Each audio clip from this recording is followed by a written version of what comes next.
Em 11 de outubro de 2025, o mundo perdeu uma mulher que nos ensinou a rir de nós mesmos, a nos vestir como ninguém e a viver intensamente sob nossos próprios termos.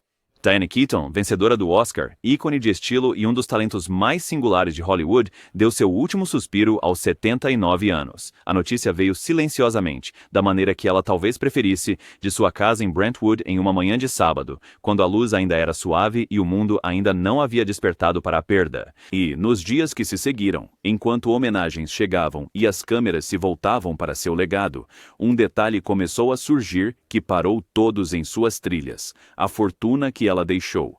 Não apenas o tamanho, estimado em 100 milhões de dólares, mas o que representava, porque esse não era dinheiro ganho jogando pelo seguro. Esta era uma riqueza construída a partir da reinvenção, do risco, de comprar casas em ruínas e torná-las belas novamente, de dizer sim a papéis que a aterrorizavam, de adotar crianças aos 50 anos quando o mundo lhe dizia que tinha perdido a chance, de nunca se casar e nunca se desculpar por isso. A fortuna fez sua família chorar, sim, mas não por ganância ou brigas por herança ou qualquer uma das coisas feias que às vezes seguem a morte. Eles choraram porque cada dólar, cada propriedade, cada restauração de revival colonial espanhol contava a história de uma mulher que se recusou a ser contida, que encontrou beleza nas ruínas, que transformou a solidão em arte. Isso não é apenas sobre dinheiro. É sobre o peso associado a isso, as escolhas, os sacrifícios, as revoluções silenciosas que ninguém viu chegando. Se você já sentiu que não se encaixava no molde, você conhecia Diane Keaton. Ela fez carreira sendo a diferente, a mulher com a gravata masculina e o chapéu grande, aquela que gaguejava e hesitava, e ainda assim de alguma forma roubava todas as cenas. Mas muito antes de se tornar esse ícone, ela era apenas Diane Hall, uma garota nascida em janeiro de 1946 em Los Angeles, embora sua família não tivesse nada a ver com a indústria brilhante a poucos quilômetros de distância.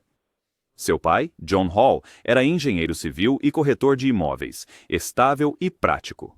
Sua mãe, Dorothy, era dona de casa e fotógrafa amadora, que via o mundo através de uma lente, sempre procurando o enquadramento dentro do enquadramento. Diane era a mais velha de 4 filhos, e mesmo naquela época havia algo inquieto nela, algo que não parava quieto. Ela não era a garota mais bonita da sala, ela não era a mais confiante, mas tinha uma voz, literal e figurativamente, e queria desesperadamente ser ouvida. Em Santa Ana, onde cresceu, ela se dedicou a musicais escolares e produções teatrais. Ela interpretou Blanche Dubois em Um Bonde Chamado Desejo no ensino médio e mesmo naquela época, dava para ver a maneira como ela habitava personagens que eram frágeis, que estavam em busca, que tentavam se manter unidos em um mundo que continuava a separá-los. Ela pensou que seria cantora. Esse era o sonho. Não filmes, não fama, apenas cantar, ficar em um palco e deixar sua voz soar. Mas vozes, ela aprenderia, vêm de muitas formas, e às vezes a coisa mais verdadeira que você pode dizer não é cantada, é vivido. Após um único ano de faculdade, Diane fez uma escolha que definiria tudo o que viria a seguir. Ela abandonou os estudos e se mudou para Manhattan. 22 anos de idade, mal uma adulta, ela colocou sua vida em malas e trocou o sol da Califórnia pela aspereza e sujeira de Nova York no final dos anos 60. Ela se matriculou no Neighborhood Playhouse, estudando atuação com professores que viam algo nela, talvez uma faísca ou uma teimosia que se recusava a apagar. Mas havia um problema. A Actors Equity já tinha uma Diane Hall em seu registro, então ela fez o que todo jovem artista faz quando o mundo lhes diz que não podem ser quem são. Ela se reinventou. Ela adotou o sobrenome de solteira da mãe, Keaton, e fez dele o seu próprio. Foi um ato pequeno, prático, mas também foi um sinal. É assim que sou agora. Este é o nome que vou fazer valer. Sua primeira grande oportunidade veio na Broadway em 1968, quando foi escalada como substituta de Sheila na produção original de Hair. Não era glamouroso, nem era um papel principal, mas foi um começo. E então, no ano seguinte, ela conseguiu um papel na peça de Woody Allen, Play It Again, Sam, e tudo mudou. Allen viu algo nela que ninguém mais tinha identificado ainda. Ele viu a vulnerabilidade por trás do humor, a inteligência por trás da gagueira, a maneira como ela podia fazer você rir e partir seu coração na mesma respiração. Eles começaram a namorar, tornaram-se colaboradores e por um tempo eram inseparáveis, 2 artistas se alimentando dos ritmos um do outro. Mas o custo de ser visto é invisível. e Diane estava prestes a aprender que o holofote não apenas ilumina, ele queima. A grande oportunidade veio em 1972, quando Francis Ford Coppola a escalou como Kay Adams em O Poderoso Chefão. Não era uma escolha óbvia. Kay deveria ser o centro moral do filme, a mulher que representava tudo o que Michael Corleone estava deixando para trás. Ela precisava ser simples, disseram direta, um contraste com a escuridão. Mas Coppola viu mais fundo. Anos depois, quando a própria Keaton lhe perguntou por que a havia escolhido, ele disse: "Escolhi você porque, embora fosse para interpretar a esposa mais simples, havia algo mais em você, mais profundo, engraçado e muito interessante." Eu estava certo. Ela não apenas interpretou Kay, ela fez Kay importar. Ela deu peso a ela. E, no processo, ela provou que podia fazer mais do que comédia. Ela podia contracenar com Al Pacino. Ela podia ser a calmaria em uma tempestade de violência. Ela namorou Pacino durante as filmagens de O Poderoso Chefão Parte 2, e por um tempo, o relacionamento deles foi tão intenso quanto qualquer coisa na tela. Mas relacionamentos forjados no calor da criação raramente sobrevivem à fria luz da vida real. Eles se separaram. O filme terminou e Diane seguiu em frente, levando as lições de amor e perda para o próximo capítulo. Porque se há uma coisa que ela entendia, era isso. Você não espera permissão para seguir em frente, você simplesmente vai. Mas é aqui que fica complicado. Porque mesmo quando a carreira de Keaton começou a decolar, a indústria continuava tentando colocá-la em uma caixa. Ela era a amiga excêntrica, a namorada neurótica, a mulher que fazia os homens parecerem melhores em comparação, e toda vez que ela aceitava um papel, enfrentava a mesma pergunta: "Você tem certeza de que pode fazer isso?" Diretores duvidavam de sua versatilidade, estúdios duvidavam de seu apelo, críticos a descartavam como uma atriz de uma nota só, seguindo a esteira de Woody Allen. Ela poderia ter jogado pelo seguro, poderia ter se mantido nos papéis que eram fáceis, mas Diane Keaton não sabia como jogar pelo seguro. Então, em 1977, quando Allen escreveu Annie Hall, um papel inspirado nela, nomeado em sua homenagem, o apelido de Diane era Annie e seu sobrenome antes de Keaton era Hall, ela não apenas interpretou, ela incorporou. Annie Hall era desajeitada e brilhante e estava em busca. Uma mulher que usava roupas masculinas porque se sentia mais ela mesma, que falava demais e pensava demais e amava profundamente. E o público se via nela. O filme se tornou um fenômeno cultural. Keaton ganhou o Oscar de melhor atriz. Ela se tornou um ícone de estilo da noite para o dia. As gravatas, os coletes, os chapéus, tudo isso. Mas o que a maioria das pessoas não viu foi o preço que custou estar naquele palco e aceitar aquela estatueta. Porque com o sucesso veio o escrutínio, com a visibilidade veio a vulnerabilidade. E o mundo tinha opiniões sobre quem Diane Keaton deveria ser, como ela deveria se vestir, quem ela deveria amar, quando ela deveria se estabelecer. Ela ignorou tudo isso, e isso mais do que qualquer coisa foi o risco que mudou tudo. Quando os anos 80 chegaram, Diane Keaton já havia se provado como uma atriz dramática em Reds de Warren Beatty, ganhando outra indicação ao Oscar. Ela havia trabalhado com alguns dos maiores diretores de sua geração. Ela havia construído uma obra que a maioria dos atores só poderia sonhar, mas não estava satisfeita porque havia descoberto algo mais, algo que não tinha nada a ver com roteiros ou câmeras. Ela amava casas, não apenas morar nelas, mas transformá-las. Ela caminhava por bairros em Los Angeles e via um colonial espanhol em ruínas com tinta descascando e vigas caindo. E onde todos os outros viam uma demolição, ela via potencial. Ela via história. Ela via uma história que merecia ser contada. Então, ela começou a comprar propriedades, imóveis degradados, joias arquitetônicas que o tempo havia esquecido e se dedicou a eles. Contratou os artesãos certos, procurou azulejos vintage, estudou o trabalho de arquitetos como Wallace Neff e Lloyd Wright. Ela não estava reformando casas para ganhar dinheiro rápido. Ela estava restaurando-os, trazendo-os de volta à vida, honrando o que tinham sido enquanto os tornava habitáveis para o que poderiam se tornar. E, no processo, ela fez uma fortuna. Sua propriedade em Laguna Beach, comprada por $7.500.000 em 2004, foi vendida por $12.750.000 apenas 2 anos depois. Uma casa em Pacific Palisades, comprada por $5.600.000 em 2012, foi vendida por $6.900.000 em 2016. Uma propriedade em Tucson, adquirida por $1.500.000 em 2018, foi vendida por $2.600.000 em 2020. E sua joia da coroa, sua propriedade em Brentwood, comprada em 2009 por $4.700.000, foi listada em março de 2025 por $28.900.000. Madonna uma vez comprou uma de suas mansões restauradas em Los Angeles por $6.500.000. A Architectural Digest destacou seu trabalho. Diane, que nunca se casou, que construiu sua vida nos seus próprios termos, também construiu um império nos seus próprios termos. Mas aqui está a virada. Isso não era apenas riqueza, isso era peso, porque cada propriedade exigia funcionários para mantê-la. Cada renovação vinha com risco. E se o mercado desabasse? E se as licenças não fossem aprovadas? E se ela tivesse avaliado mal o valor? E cada dólar representava uma escolha de continuar trabalhando, de continuar criando, de continuar provando que ela podia fazer mais do que atuar. Ela carregava o fardo de ser tanto artista quanto empreendedora, e o custo era invisível para todos, exceto para ela. O custo privado de viver uma vida pública é algo sobre o qual raramente falamos. Vemos os tapetes vermelhos e os prêmios e as capas de revistas, mas não vemos os momentos silenciosos entre eles. Diane Keaton nunca se casou, e as pessoas perguntavam isso a ela sem parar. Por que não? Ela não queria companhia, ela não se sentia solitária, e ela respondia com humor e evasão, dizendo coisas como: "Eu não acho que seria uma boa esposa. Acho que seria difícil para um homem viver comigo." Mas a verdade era mais complicada. Ela amou profundamente Woody Allen, Warren Beatty, Al Pacino. Mas esses relacionamentos brilharam intensamente e rapidamente, alimentados pela criatividade e intensidade, e pelo tipo de conexão que nem sempre sobrevive às realidades mundanas da vida diária. Ela havia escolhido seu trabalho em vez de se estabelecer. Ela havia escolhido a independência em vez de compromisso. E havia noites, com certeza, em que essa escolha parecia pesada, quando a casa estava silenciosa demais, quando o sucesso parecia um substituto pobre para a intimidade. Mas ela não se lamentava. Em vez disso, aos 50 anos, ela fez algo que chocou seus amigos e familiares. Ela adotou 2 crianças. Primeiro, uma filha, Dexter, e depois um filho, Duke.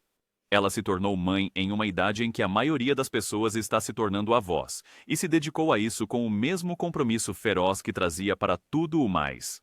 O chocante é que agora me preocupo de forma diferente, ela disse à Life Magazine em 2005. Antes dos filhos, se eu me preocupava, era apenas comigo mesma. Mas tudo o que você faz é se preocupar como pai. É a regra número 1 na paternidade. Preocupar-se secretamente sem deixar que as crianças saibam que você está preocupada. A maternidade a mudou. Deu-lhe um propósito além de si mesma. Mas também significava mais peso, mais pessoas dependentes dela, mais futuros dependendo das escolhas que fazia. Ela tinha âncoras em sua vida, pessoas que a estabilizavam quando o mundo girava rápido demais. Sua mãe, Dorothy, que lhe ensinou a ver beleza nas coisas comuns. Seu irmão, Randy, que lutava contra doenças mentais e álcool e a quem ela amava intensamente, mesmo quando não podia salvá-lo. Quando eu penso no Randy, só penso: uau, eu gostaria de ter sido uma irmã melhor. Ela disse à ABC News em 2020. Esse arrependimento ficou com ela, uma dor silenciosa que nunca cicatrizou completamente. E houve fraturas também. Seus relacionamentos com alguns de seus antigos colaboradores se tornaram complicados ao longo do tempo. A indústria mudou. Os papéis para mulheres com mais de 50 anos desapareceram. E Diane, que já havia sido um sucesso de bilheteria, se viu lutando por papéis. Mas ela continuou trabalhando. Ela fez Alguém Tem que Ceder com Jack Nicholson e recebeu mais uma indicação ao Oscar aos 57 anos. Ela foi a âncora de O Clube das Desquitadas, O Pai da Noiva e Do Jeito que Elas Querem. Filmes que provaram que mulheres mais velhas ainda podiam ser engraçadas, ainda podiam ser desejáveis, ainda podiam ser o centro da história. E durante todo esse tempo ela continuou restaurando casas, continuou escrevendo livros, continuou fotografando o mundo através da lente de sua mãe. Ela se recusou a parar, porque parar, para Diane Keaton, seria o mesmo que desaparecer, e ela trabalhou muito para ser vista para deixar isso acontecer agora. Agora, se você está se perguntando como é um legado assim em termos práticos, aqui está a segunda tentativa na fortuna. No momento de sua morte, o patrimônio de Diane Keaton foi avaliado em cerca de 100 milhões de dólares. Essa riqueza veio de décadas de royalties de filmes. Somente Annie Hall continua a gerar receita, sendo transmitido em plataformas e exibido em retrospectivas ao redor do mundo. Havia os direitos residuais da trilogia O Poderoso Chefão, uma das franquias de filmes de maior bilheteria da história. Havia lucros de seu trabalho como diretora, seus créditos de produção, seus livros mais vendidos como The House That Pinterest Built. Havia taxas de palestras. Ela cobrava entre 150 mil e 299 mil dólares por aparição em eventos de alto perfil. Mas a maior parte de sua fortuna veio do mercado imobiliário, daquele trabalho paralelo que se tornou uma segunda carreira. Sua casa em Brentwood sozinha representava uma grande parte de seu patrimônio líquido, e ela havia acabado de concluir a última reforma antes de sua saúde começar a declinar no início de 2025. Meus vizinhos disseram que ela passeava com o cachorro todos os dias, sempre de chapéu, com seus óculos de sol característicos, faça chuva ou faça sol. E então, de repente, em março, ela... A venda era um sinal, embora ninguém quisesse interpretá-lo assim. Ela sabia que estava ficando sem tempo. Além das propriedades e dos royalties, havia os intangíveis. Seus arquivos, suas coleções de fotografias, a propriedade intelectual de seus livros e filmes. E então, havia as responsabilidades. A equipe que mantinha suas propriedades, os impostos sobre múltiplas propriedades, os prêmios de seguro, o gasto mensal que vem com riqueza dessa escala. Isso não era renda passiva. Isso era uma máquina que exigia atenção constante. E à medida que sua saúde falhava enquanto o fim se aproximava, a questão tornou-se: quem poderia carregar o peso? Não apenas a riqueza, o peso, porque cada ativo vinha com uma história. Cada propriedade guardava uma memória. E os filhos de Diane, Dexter e Duke, agora na casa dos 20 anos, herdariam não apenas o dinheiro, mas o fardo de decidir o que fazer com ele. Eles mantêm a propriedade de Brentwood, a casa que a mãe deles restaurou com carinho ao longo de 16 anos? Eles a vendem e honram o trabalho dela, deixando que outra pessoa a ame como ela amou? Eles continuam o legado de preservação dela ou traçam seu próprio caminho? Essas não são perguntas fáceis, e as lágrimas que sua família derramou não foram de alegria ou ganância. Foram lágrimas de responsabilidade esmagadora, de perceber que sua mãe havia construído algo tão vasto e intricado que levaria anos para desvendar. É isso que a herança realmente significa quando alguém deixa para trás mais do que apenas uma conta bancária. É um legado que exige algo de você, e essa exigência pode parecer esmagadora. Na manhã de 11 de outubro de 2025, os serviços de emergência receberam uma chamada da casa de Diane em Brentwood às 8h08 da manhã. Os paramédicos chegaram e a transportaram para um hospital local. Ela tinha 79 anos, e embora a causa da morte não tenha sido oficialmente divulgada, aqueles próximos a ela sabiam que sua saúde vinha piorando há meses. Ela morou naquele bairro de Brentwood por muitos anos, e até poucos meses antes de seu falecimento, era uma figura conhecida nas calçadas, passeando com seu cachorro, sempre vestida da mesma forma. Chapéu, óculos de sol, uma espécie de uniforme que anunciava que ela ainda era ela mesma. Ainda Diane, ainda a mulher que vestia o que queria e não se importava com o que você pensava. Sua morte foi confirmada por Dory Rath, uma produtora que trabalhou com ela em vários de seus filmes mais recentes. A família pediu privacidade e homenagens começaram a chegar quase imediatamente.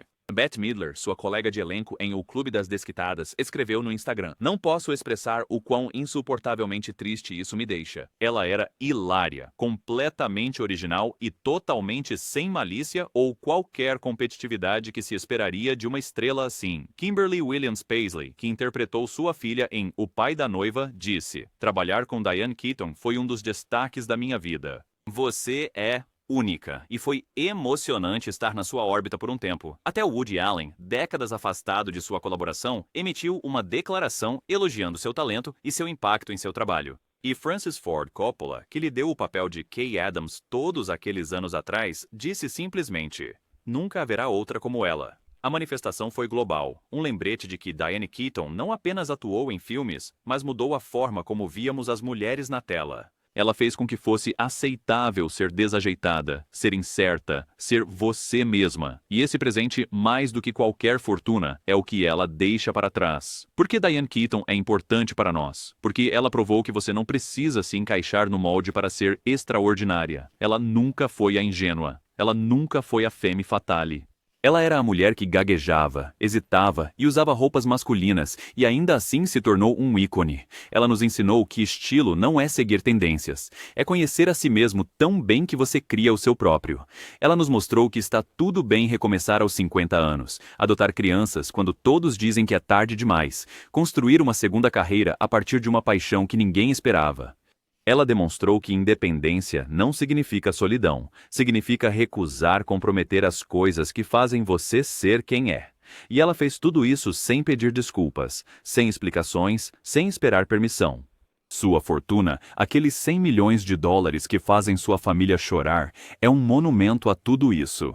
Cada colonial espanhol restaurado é um testemunho de sua crença de que coisas belas merecem ser salvas. Cada residual de filme é um lembrete de que seu trabalho perdura.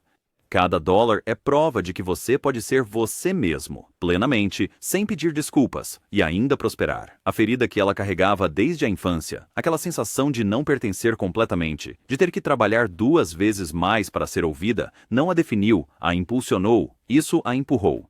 Riscos. Dizer sim quando outros teriam dito não. Construir algo duradouro a partir dos pedaços quebrados. E no final, não é isso que o legado realmente é. Não o dinheiro, não os prêmios, mas a transformação da dor em beleza, a conversão da solidão em conexão, a prova de que você esteve aqui, que você importou, que você mudou a forma como o mundo via as coisas. Diane Keaton viveu uma vida de criatividade incessante e coragem silenciosa. Ela nunca se casou, mas amou profundamente. Ela nunca seguiu as regras, mas construiu uma carreira que abrange 6 décadas. Ela adotou crianças aos 50 anos e tornou-se mãe quando o mundo lhe disse que tinha perdido a chance. Ela transformou uma paixão por arquitetura em um império de milhões de dólares. Ela nos fez rir, ela nos fez chorar, ela nos fez acreditar que estava tudo bem ser estranho, ser incerto, estar à procura de algo que não conseguíamos nomear. E agora, enquanto seus filhos navegam pela fortuna que ela deixou, as propriedades e os royalties e o peso de carregar seu legado adiante, somos lembrados de que a maior herança não é a riqueza, é o exemplo de uma vida vivida nos próprios termos. É a permissão para ser você mesmo, mesmo quando o mundo insiste que você deve ser outra pessoa. É a coragem de recomeçar, de correr riscos, de construir beleza a partir das ruínas. Se o trabalho de Diane Keaton já te ajudou a passar por uma fase difícil, se você já se viu no charme desajeitado de Annie Hall ou encontrou conforto na sua recusa em se desculpar por quem era ou se sentiu inspirado pela sua reinvenção tardia, considere deixar uma pequena homenagem abaixo. Mesmo um único like é um sussurro de gratidão, uma forma de dizer: você foi importante. Você mudou a forma como eu via o mundo. E não esqueceremos. Descanse bem, Diane. Você nos ensinou a viver e, ao fazer isso, deixou algo muito mais valioso do que dinheiro. Você deixou permissão. E isso, no final, é a maior fortuna de todas.